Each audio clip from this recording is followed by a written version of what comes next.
dan salam sejahtera. Pemirsa, jumpa kembali bersama saya Tika Musar di channel FKUB Sidoarjo. Apa kabar Anda semua? Mudah-mudahan selalu diberikan kesehatan ya, dan tentunya tetap semangat untuk menjalani aktivitas sehari-hari. Dan jangan lupa tentunya sebelum Anda mengikuti video berikut ini, Anda bisa memberikan subscribe Anda terlebih dahulu di channel FKUB Sidoarjo. Dan jangan lupa setiap video-video yang kami hadirkan, berikan komentar terbaik Anda, berikan like terbaik Anda, dan share ke semua masyarakat ataupun teman keluarga yang ada di sekitar Anda. Nah, kali ini saya akan mengajak Anda berbincang tentang sebuah kejadian yang beberapa waktu lalu terjadi di kota Solo. Kejadian yang begitu mengejutkan dan membuat viral ini tentu membuat kita cukup prihatin. Sebuah kejadian di mana anak-anak melakukan pengerusakan terhadap makam Kristen. Nah, seperti apa sih sebetulnya jika kita sebagai masyarakat menyikapi hal ini? Nah, untuk itu kali ini saya akan mengajak Anda untuk berbincang terkait kejadian di Solo ini. Dari berbagai sudut pandang tentunya kita akan mencoba untuk mengkajinya, mengupasnya bersama dengan narasumber kita. Kali ini saya sudah bersama dengan Sekretaris FKUB Kabupaten Sidoarjo, Bapak Muhammad Idam Kholik Esas. Assalamualaikum Pak Idam. Waalaikumsalam warahmatullahi wabarakatuh. Apa kabar? Alhamdulillah sehat. Alhamdulillah. Mbak Tika juga semoga sehat. Amin, alhamdulillah. Dan masyarakat juga sehat semua. Saya juga ucapkan doa untuk seluruh masyarakat Sidoarjo di tengah pandemi COVID yang kembali naik ini. Ya. Semoga kita semua terlindungi, terhindar dari penularan ini. Dan khusus untuk keluarga besar FKUB, kita doakan juga supaya tetap sehat kita semua. Iya. Nah, kali ini memang kalau kita melihat seperti yang di awal saya sampaikan begitu, Pak Idam. Nah, kali ini kita pengen berbincang-bincang tentang sebuah kejadian yang viral. Ya. Karena memang bukan terjadi di Jawa Timur ya, di Solo, Jawa Tengah, tapi viralnya ini sampai menjadi pembahasan di nasional, seluruh ya, daerah ya, secara nasional. Ya. Nah, baik pemirsa, sebelum kita berbincang lebih lanjut ya bersama dengan Pak Idam, kita saksikan dulu berita-berita mengenai kejadian pengerusakan makam Kristen yang dilakukan oleh anak-anak di kota Solo berikut ini.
Pemirsa, cukup memprihatinkan jika kita melihat berita-berita yang baru saja kami hadirkan. Dan Pak Idam, ya selaku sekretaris FKUB sendiri, dari sisi kerukunan umat beragama sendiri, melihat kejadian seperti ini, bagaimana menurut Pak Idam? Baik secara pribadi atau juga atas nama Forum Kerukunan Umat Beragama, tentu kami sangat prihatin.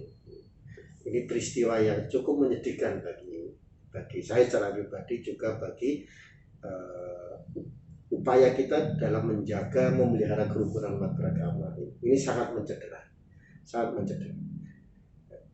mencederai ataupun keprihatinan ini yang seperti apa sebetulnya Pak Idam? Ya, tindakan beberapa dalam sudut pandang yang saya ini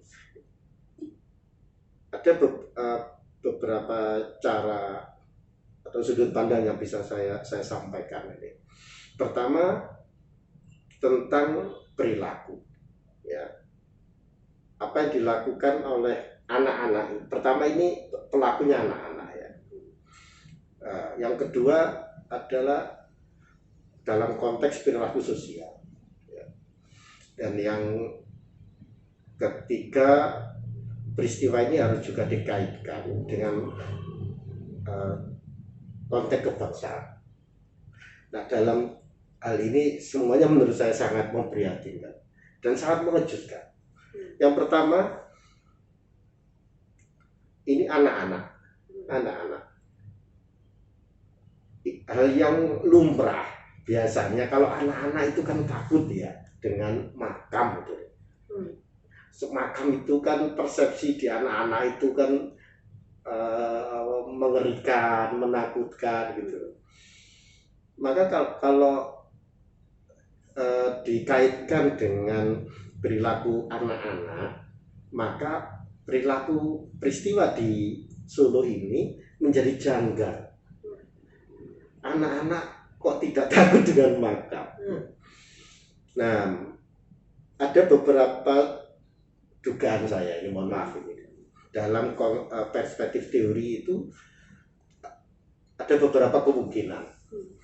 Kemungkinan pertama, ini adalah tindakan-tindakan perilaku dalam konteks sosial itu kenakalan anak, ya, perilaku-perilaku menyimpang, kenakalan anak. Bisa disebut dalam salah satu sudut pandang teori ini vandalisme yang dilakukan oleh anak-anak, vandal. Nah, kalau ini benar, persoalannya adalah ini, ya tentu ini kenakalan biasa. Tetapi aneh, kenapa yang dirusak itu makam? Kalau dikontekskan dengan keumuman ya perilaku anak-anak itu aneh. Yang keanehan lagi, ini kok makam Kristen yang dirusak dan itu. Kemudian yang berikutnya ini dilakukan berkelompok ya, tidak perorangan, ya. Tidak seorang di 1-2 tetapi 10 beberapa anak.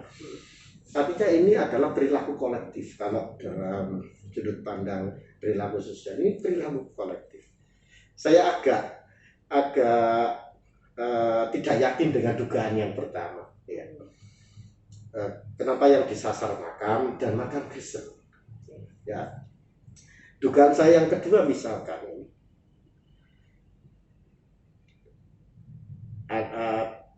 apakah perilaku ini merusak makam dan itu makam Kristen, itu ada bobot pemahaman tentang agama. Kenapa bukan makam yang lain, kok makam Kristen? Nah, kalau misalkan ini ada bobot orientasi agama, motivasi agama, misalkan anak-anak itu merasa telah berbuat membela agamanya dengan merusak makam umat agama yang lain, umat Kristen dalam konteks ini maka peristiwa ini harus ditelusuri. Adakah pengaruh pengajaran agama kepada anak-anak itu terhadap perilakunya, terhadap perilaku merusak makam. Ini dugaan kedua, yaitu bahwa perilaku anak-anak itu dipengaruhi oleh pengajaran agama. Nah, kalau ini yang terjadi, ini mohon maaf ya, ini dugaan ya. Tapi dalam analisis harus dibuat dugaan-dugaan ini gitu agar kita. Kalau ini sekali lagi ini kalau ya, jikalau betul ada korelasi pengaruh perilaku mereka itu dipengaruhi oleh pengajaran agama, nah ini kan harus ditelusuri lagi. pengajaran agama ini bagaimana sampai membentuk perilaku anak-anak merusak makam umat lain gitu. Ya. Nah, berarti ini dirasa cukup mengkhawatirkan ya kalau ya mengkhawatirkan. Kalau konteksnya adalah ini dipengaruhi oleh motivasi agama, ini cukup memprihatinkan. Kalau ini motivasi agama itu tentu dipengaruhi oleh pengajaran agama yang diterima oleh anak-anak itu. Nah ini kan harus ditelusuri terus. Pengajarannya bagaimana? Jika sekali lagi mohon maaf ya, ini jikalau ya, dugaan-dugaan. Kalau betul ini adalah dipengaruhi oleh perilaku agama, pengajaran agamanya ini bagaimana? Nah pertanyaan lebih lanjut, apakah anak-anak ini perlu dengan diajarkan merusak makam Kristen itu sebagai bagian dari berjuang untuk agamanya, untuk berjihad agamanya. Nah, kenapa yang disasar umat Kristen, makam Kristen? Nah, ini pertanyaan-pertanyaan yang harus terus dikemukakan. Apakah di pengajaran anak-anak itu memiliki pemahaman bahwa merusak makam Kristen bagian dari perjuangan agama yang diajarkan kepada dia? Nah, harus terus menerus ini. Nah, kalau ini betul, maka perilaku peristiwa ini, perilaku anak-anak itu sudah bisa dikategorikan sebagai tindakan-tindakan intoleran yang didasarkan kepada pemahaman ekstrim. Ekstrim itu saya ini umat yang paling benar. Karena saya umat yang paling benar, yang lain ini pasti salah. Ini ekstrim saja. Nah, pemikiran ekstrim itu biasanya akan mempengaruhi perilaku tindakan-tindakan radikal. Apa tindakan radikal? Kalau anak-anak itu sudah mengidentifikasi dirinya, kami adalah umat Islam, anak-anak itu, dan kami memiliki musuh orang Kristen, maka semua orang Kristen, termasuk simbol-simbolnya, makam Kristen, termasuk rumah ibadah Kristen, ini milik musuh yang harus saya hancurkan. Nah, kalau tindakan anak-anak itu dalam dugaan sekali lagi dipengaruhi oleh pemikiran radikal seperti itu berarti tindakan meskipun oleh anak-anak ya, itu sudah kategori tindakan radikal. Tapi bisakah anak-anak melakukan tindakan radikal seperti itu? Dan apakah memang anak-anak ini cenderung lebih mudah memang jika memang dibentuk sejak awal untuk menjadi generasi yang radikal seperti itu? Bisa. Ideologi itu ya membentuk kesadaran, mempengaruhi kesadaran seseorang tentang suatu cita-cita, ya. Misalkan ideologi membentuk negara Islam, misalkan ini. Kalau itu diajarkan kepada seseorang, ya, itu nanti akan menjadi cita-cita. Nah, lalu membangun identitas kelompok. Di luar kelompoknya musuh. Ideologi itu menuntun setiap pengikutnya untuk bertindak seperti nilai-nilai yang didoktrinkan itu. Nah, sekarang harus ditelusuri lagi. Apakah ini informasinya di media itu kan mereka itu siswa-siswa, sekelompok siswa dari lembaga pendidikan. Sekali lagi mohon maaf, ini dugaan ya. Ini dugaan dalam konteks jika perilaku anak-anak itu dipengaruhi oleh pengajaran keagamaan di lembaga yang mereka ikuti itu. Maka pertanyaannya harus terus sampai di ujung tadi itu, ya di ujungnya, apakah di lembaga itu ada doktrinasi ideologi di bagian hulunya ini, yang ini nanti bisa dilakukan penelusuran berkolerasi, apakah ini betul bahwa tindakan ini dipengaruhi oleh pengajaran ini. Kalau betul, dugaan sekali lagi, berarti di sekolah itu diduga mengajarkan ideologi-ideologi radikal, dan ini menurut tadi kan yang dalam konteks kebangsaan kita ini sangat berbahaya bagi saya, sangat berbahaya. Berbahayanya sejauh mana nih kalau menurut Gus Ilham sendiri dari kejadian ini? Nah ini kembali lagi, kalau saya membuat dugaan, bukan sekedar kenakalan anak-anak ya, iya, bukan vandalisme ya, tapi ini tindakan radikal. Di hilir mereka merusak makam orang Kristen sebagai identitas agama yang berbeda dengan mereka. Jikalau loh ya, sekali lagi jikalau perilaku ini dipengaruhi di bagian hulunya ini adalah pengajaran agama atau doktrinasi keagamaan di lembaga pendidikan yang mereka ikuti, bahwa jikalau itu terjadi karena doktrinasi ideologi radikal, ya, maka ini sangat berbahaya dalam konteks kebangsaan. Berbahaya gimana? Anak-anak itu telah diajarkan paham-paham yang bertentangan dengan konteks kebangsaan kita, norma-norma kebangsaan kita, sejarah kebangsaan kita, struktur sosial masyarakat dalam di bangsa kita ini. Nah, struktur sosial bangsa kita atau sejarah bangsa kita ini adalah bangsa yang dibangun oleh masyarakat Bumi Putra di Nusantara ini yang berbagai macam suku, bangsa, dan agama, sehingga bangsa kita ini adalah bangsa yang berbineka tunggal ika. Ini sejarah bangsa kita.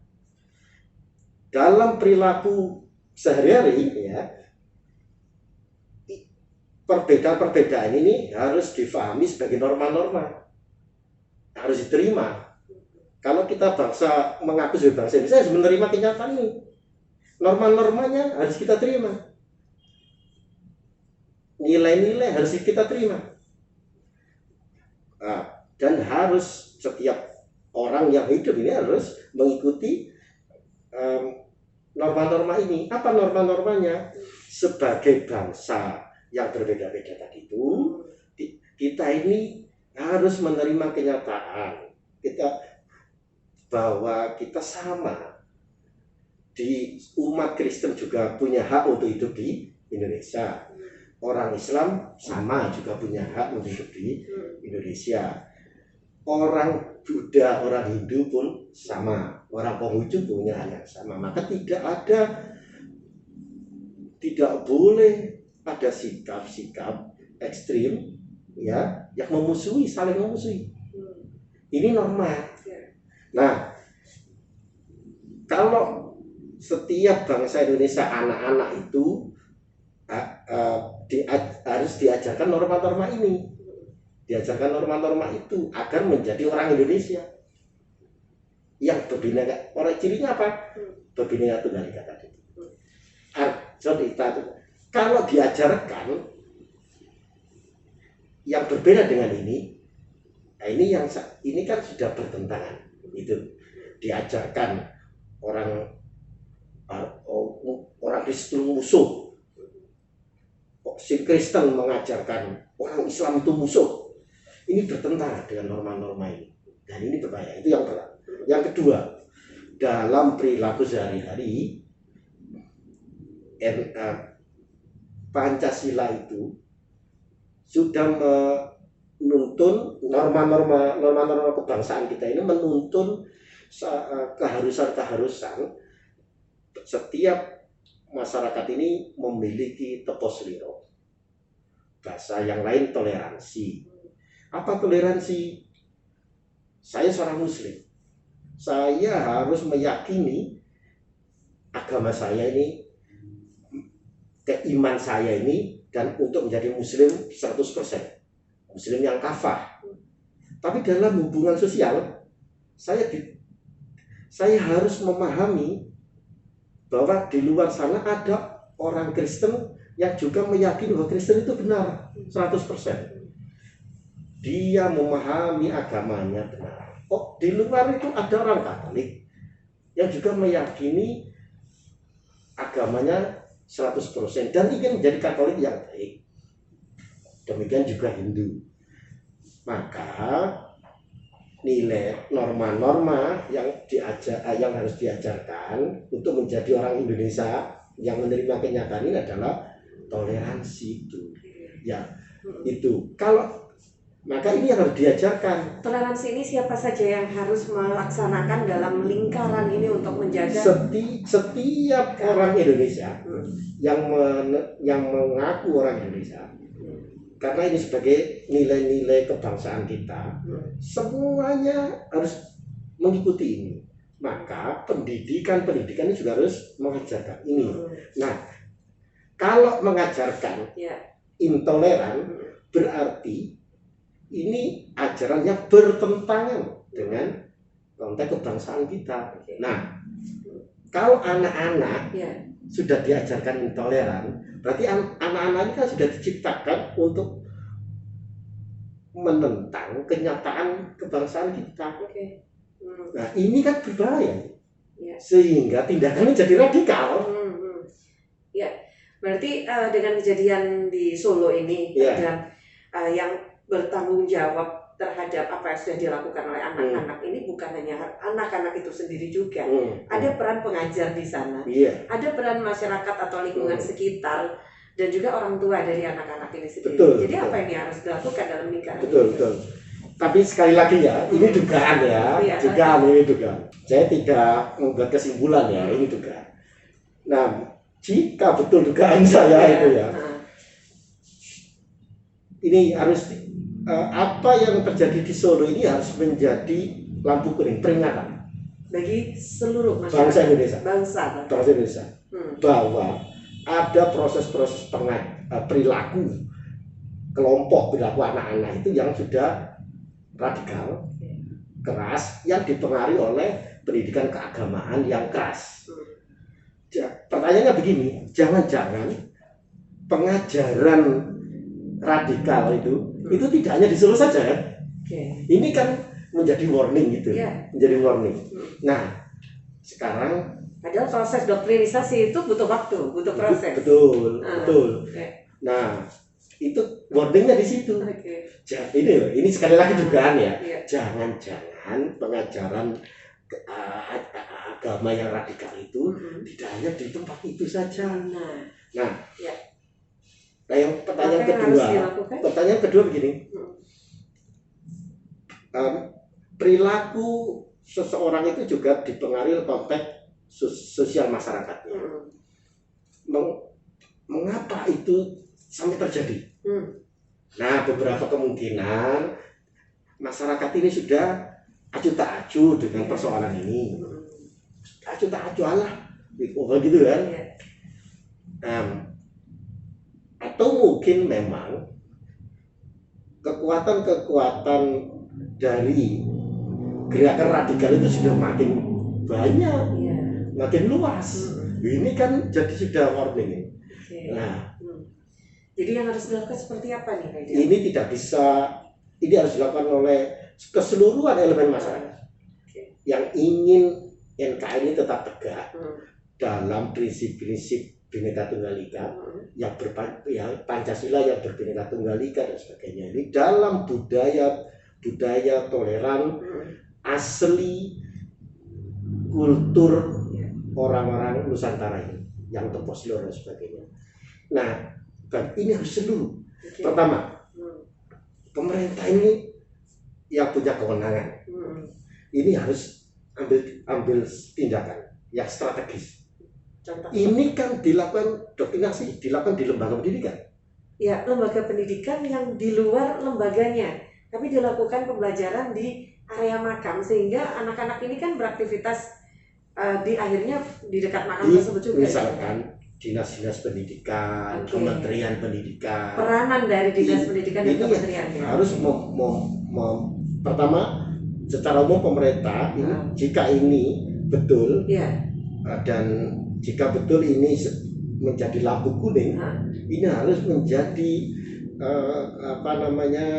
kesadaran ya, titik turning point bagi pemerintah untuk betul-betul menjadikan pendidikan ini sebagai bagian penting membangun bangsa. Ya. Jadi harus ada kebijakan. Tidak boleh ada proses-proses pendidikan itu yang melakukan doktrinasi paham yang bertentangan dengan nilai-nilai kebangsaan. Selama ini kebijakan yang diambil oleh yang dibuat itu hanya sebuah kebijakan saja, hanya sebuah wacana. Kadang yang ada beberapa kebijakan itu bahkan justru tidak ada pelaksanaan konkretnya. Ya, harus ada keseriusan. Kebijakan itu harus ada implementasinya, harus kontrol. Pemerintah pusat misalkan melalui Kementerian Pendidikan, lalu di tingkat provinsi, di tingkat daerah, itu sampai kecamatan gitu ya, harus jika betul dugaan saya sekali lagi, maka harus serius. Jadi melakukan itu. Implementasinya kayak apa? Saya kan tidak ahli, bukan orang yang yang punya ahli di bidang pendidikan. Tapi secara mendasar harus ada muatan atau kebijakan. Kebijakan itu ada undang-undangnya, ada implementasinya, ada monitoring pengawasan. Yang kebijakan itu memastikan tidak boleh ada pendidikan, ada proses-proses edukasi, doktrinasi di dalam proses pendidikan pada anak-anak yang menanamkan nilai-nilai yang bertentangan dengan kebangsaan. Dia radikalisme dan sebagainya, intoleransi, dan itu tidak boleh. Nah, kenapa itu sampai lolos itu ya? Sampai itu terjadi, itu kan artinya ini di luar pengawasan ya. Atau memang sekali lagi harus ada concern di situ. Nah, lalu yang kedua, peran masyarakat. Masyarakat juga tidak boleh aju. Ini persoalan yang serius ini. Jika dan saya yakin kita semua ini kan mencintai Indonesia dan ingin Indonesia tetap tegak. Nah, sendi-sendi tegaknya Indonesia ini juga harus didasarkan pada pilar-pilar kebangsaan kita, Pancasila, Bhinneka Tunggal Ika, dan sebagainya. Jika ini sudah tidak ada, berarti Indonesia sudah hilang kan? Nah, masyarakat harus itu, harus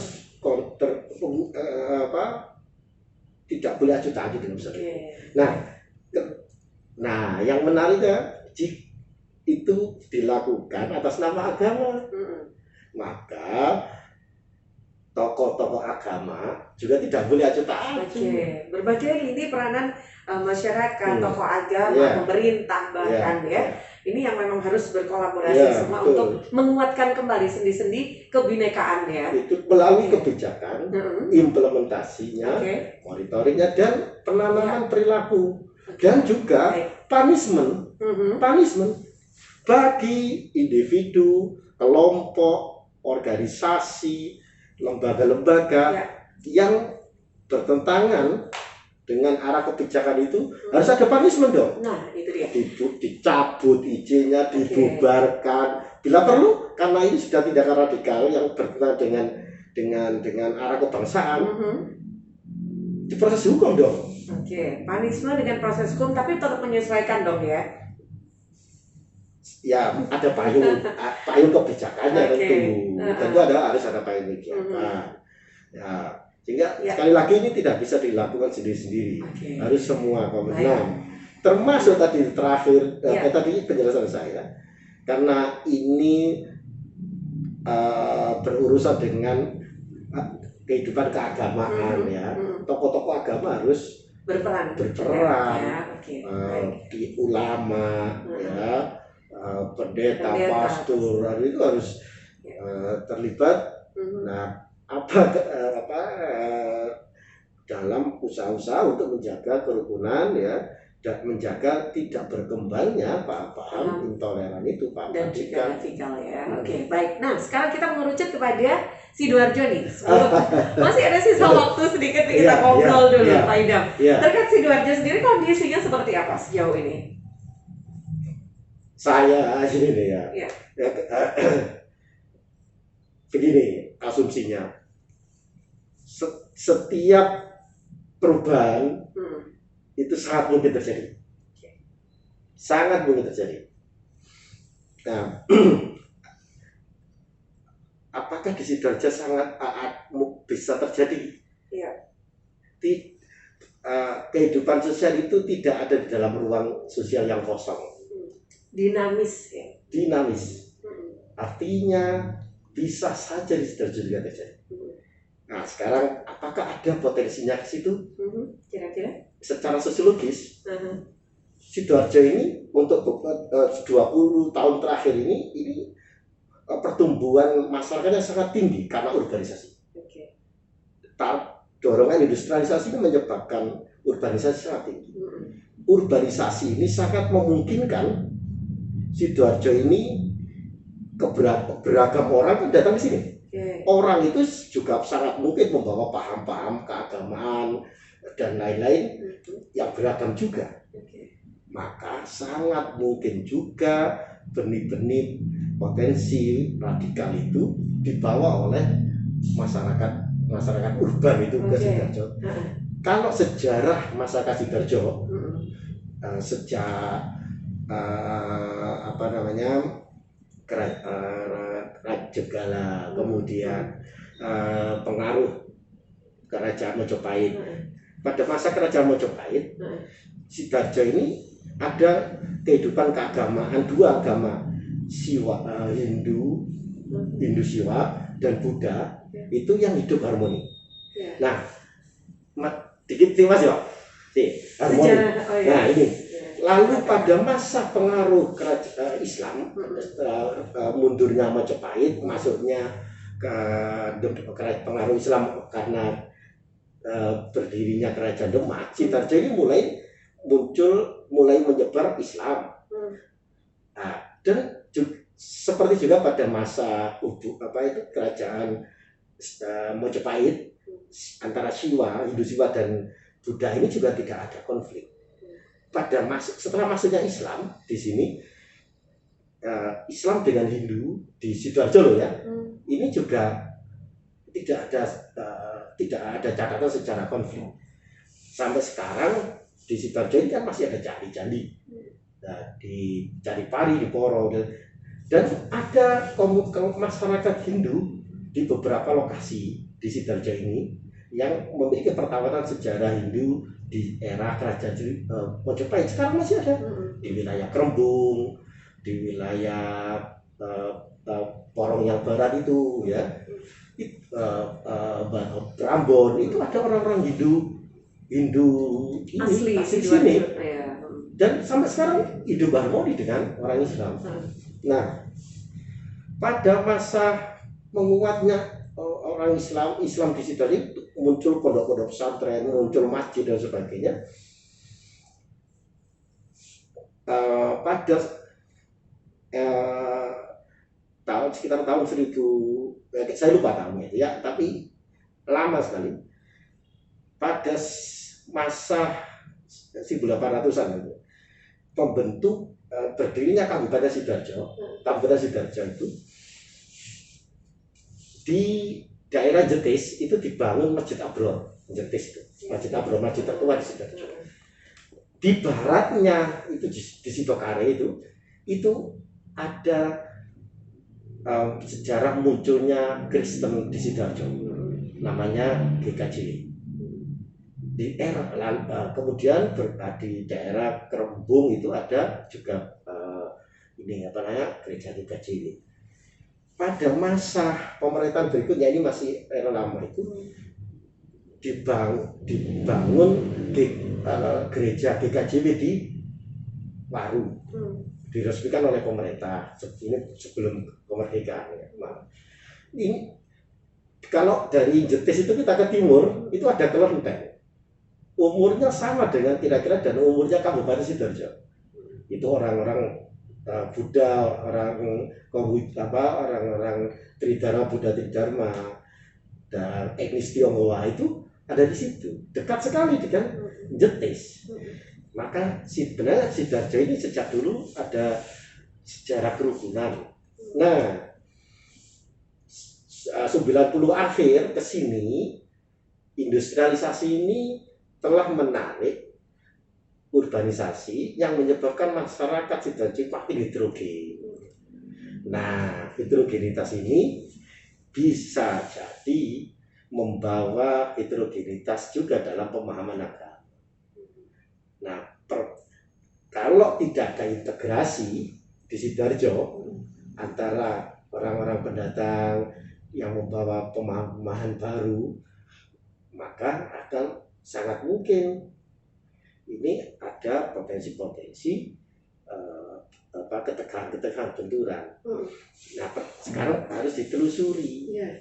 Jadi, apakah dengan makin heterogenitasnya Sidoarjo juga ada tumbuh pengajaran-pengajaran paham radikal di Sidoarjo?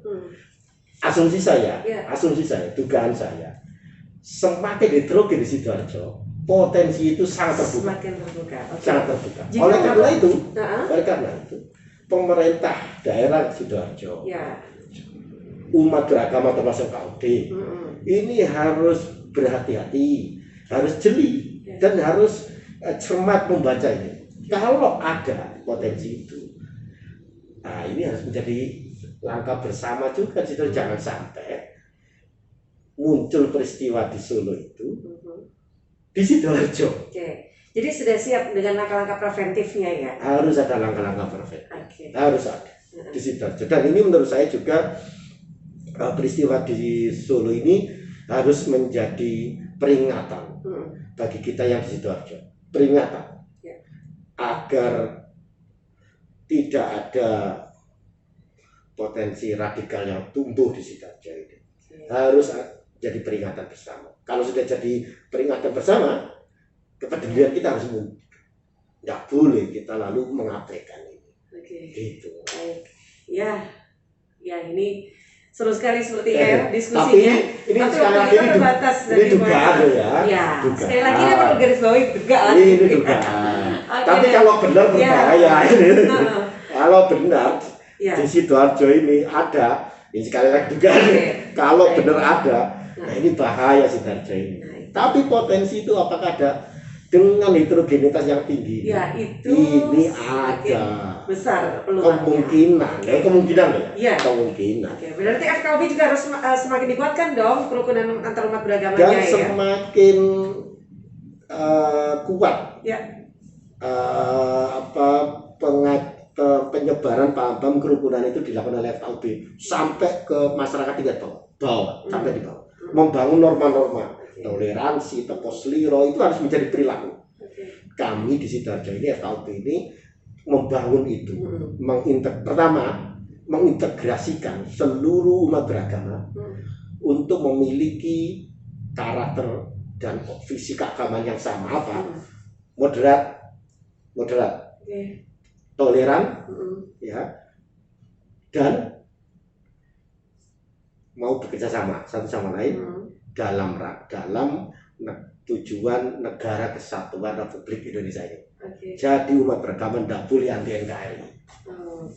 Yang ngakunya umat beragama tidak boleh anti NKRI. Tidak boleh.